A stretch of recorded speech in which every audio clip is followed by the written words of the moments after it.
Hello बच्चों, let's see this question. The question says, for all real value of a and b, lines 2a plus b dot x plus a plus 3b dot y plus b minus 3 equal to 0 and lambda x plus 2y plus 6 equal to 0 and lambda x plus 2y plus 6 equal to 0 are concurrent, then the value of modulus of lambda is। देखिए बच्चों, इसमें ना थोड़ा सा अब correction कर लेंगे।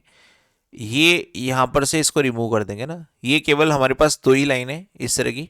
एक तो हमारे पास ये है और एक ये है, और ये पूछ रहा है कि अगर ये कॉन्करेंट हो जाए, ये कॉन्करेंट हो जाए तो मॉडुलस ऑफ लेमड़ा क्या होगा। ठीक है, मॉडुलस ऑफ लेमड़ा क्या होगा। तो देखिए बेसिकली ये जो ऊपर वाली जो लाइन है ना, फर्स्ट फर्स्ट वाली लाइन, इसको थोड़ा सा मैं चेंज करता हूँ और इसको कैसे लिखता हूँ, क्योंकि ये मुझे फैमिली ऑफ लाइन नजर आ रही है।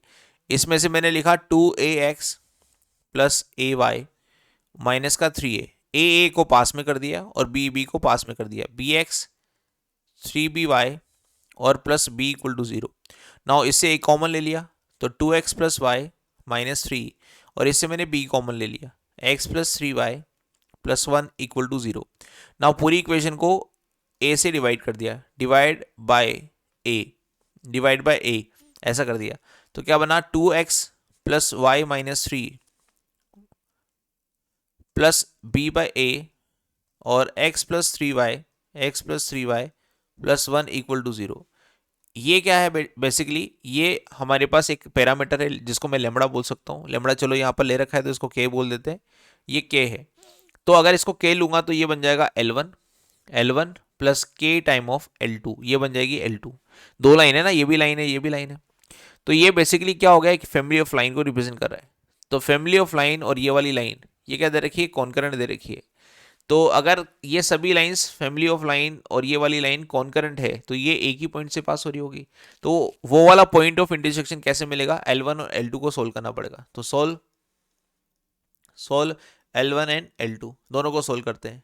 तो 2x plus Y minus 3 equal to 0 और x plus 3y plus 1 equal to 0 को आपस में सोल्व करते हैं। ना इसको 3 से मल्टीप्लाई करके यहाँ रख देता हूँ यहाँ पर। तो 3 से मल्टीप्लाई करूंगा तो क्या हो जाएगा, 6x plus 3y minus 9 equal to 0। ये माइनस और ये हो जाएगा प्लस, 3y से 3y कट जाएगा और माइनस का 5x इक्वल टू आ जाएगा माइनस का 10। ठीक है, तो x इक्वल टू आ गया आपके पास 2, x इक्वल टू तो 2 आपने निकाल लिया ना। y की वैल्यू निकालने के लिए किसी भी एक इक्वेशन में जैसे इसमें रख देते हैं, तो x इक्वल टू 2 रखने पर हो जाएगा 4 plus Y minus 3 equal to 0। ठीक, तो ये हो जाएगा आपके पास प्लस का 1, तो y इक्वल टू आ जाएगा माइनस का 1। 4 माइनस 3 प्लस का 1 और 1 इधर जाएगा तो y इक्वल टू माइनस 1 आ जाएगा। तो हमारे पास जो पॉइंट ऑफ इंटरसेक्शन है वो कितना आ गया, 2 माइनस 1 आ गया भाई, जहां से सारी लाइन पास हो रही है। तो ऑब्वियस सी बात है, अगर सारी लाइन पास हो रही है तो lambda X plus 2y plus 6 equal to 0 passes through 2 minus 1, क्योंकि कॉन्करेंट है ना, ये सारी लाइन कॉन्करेंट है तो इससे भी पास होगी। तो क्या होगा, 2 lambda minus 2 plus 6 equal to 0। तो 2 लेमड़ा इक्वल टू माइनस का 4 और लेमड़ा इक्वल टू कितना आ गया, माइनस का 2। तो यहां से पूछ क्या रहा है, मॉडुलस ऑफ लेमड़ा पूछ रहा है भाई आपसे। तो मॉडुलस ऑफ लेमड़ा कितना हो जाएगा, चूंकि लेमड़ा माइनस 2 है तो 2 का मॉडुलस कितना हो जाएगा, 2 हो जाएगा। ठीक है, माइनस 2 का मॉडुलस कितना हो जाएगा, 2 हो जाएगा। तो final answer of this question क्या हो जाएगा, 2। तो की कॉन्सेप्ट बेसिकली क्या है कि भाई सारे के सारी लाइन अगर एक ही पॉइंट से गुजरती है तभी तो कॉन्करेंट बोली जाती है। तो पॉइंट ऑफ इंटरसेक्शन में निकाल सकता हूँ, क्योंकि ये वाली जो फर्स्ट लाइन है ना, इसको मैं पैरामेट्रिक फॉर्म में देख रहा हूँ, L1 प्लस के time of L2 equal to 0, जहाँ से मैंने पॉइंट ऑफ इंटरसेक्शन निकाल लिया और उस पॉइंट ऑफ इंटरसेक्शन को दूसरी लाइन के ऊपर रख दिया ताकि वो सेटिस्फाइड हो जाए, क्योंकि वो लाइन भी सेम पॉइंट से पास होगी, कॉन्करेंट बता रखिए। तो मॉडुलस ऑफ लेमड़ा कितना हो गया, 2। तो इस क्वेश्चन का फाइनल आंसर कितना हो गया, 2।